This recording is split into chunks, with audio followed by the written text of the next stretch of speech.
Triple header. Gordon was resting in a siding. It was a hot day, and the express had been too heavy. I got so out of breath, he complained. But nobody cares. They just say I'll be all right after a rest. Get the fat controller to give you tanks and a bunker, Thomas suggested Thomas cheekily. You'll feel like a new engine. When tank engines we tank engines never gonna get out of breath, you know.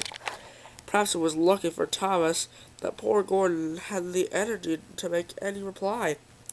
The men worked hard on Gordon, but they couldn't make him better. You need new tubes, Gordon, they said. You'll have to go to the works to have them fitted.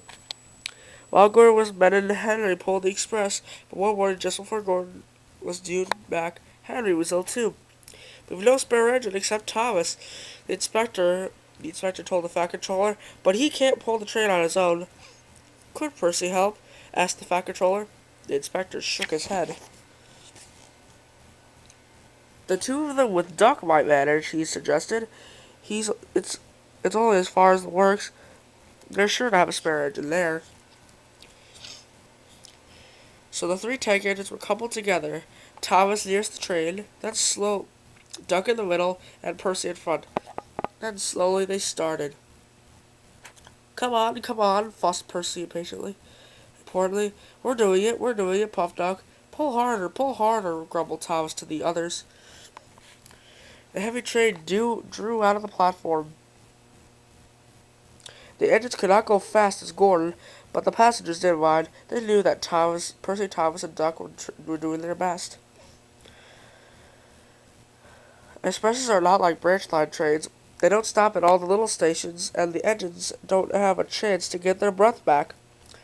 Soon the three began to feel tired. They struggled violently up Gordon's Hill, but the strain was beginning to show.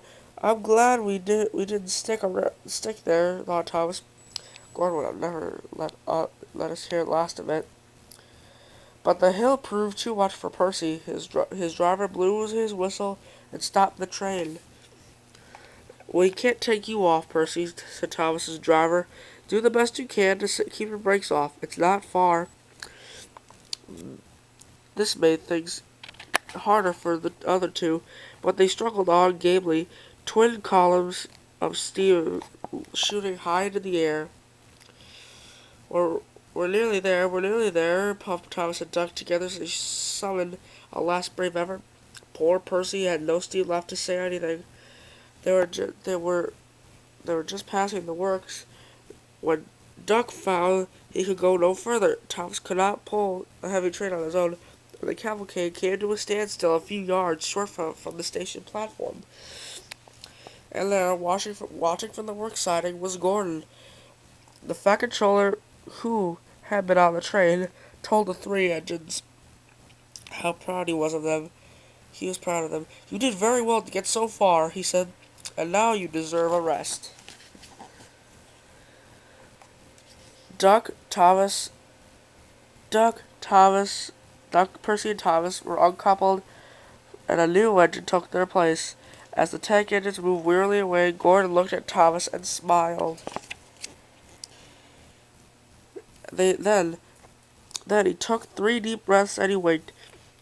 He didn't need to say anything. Thomas knew exactly what he meant.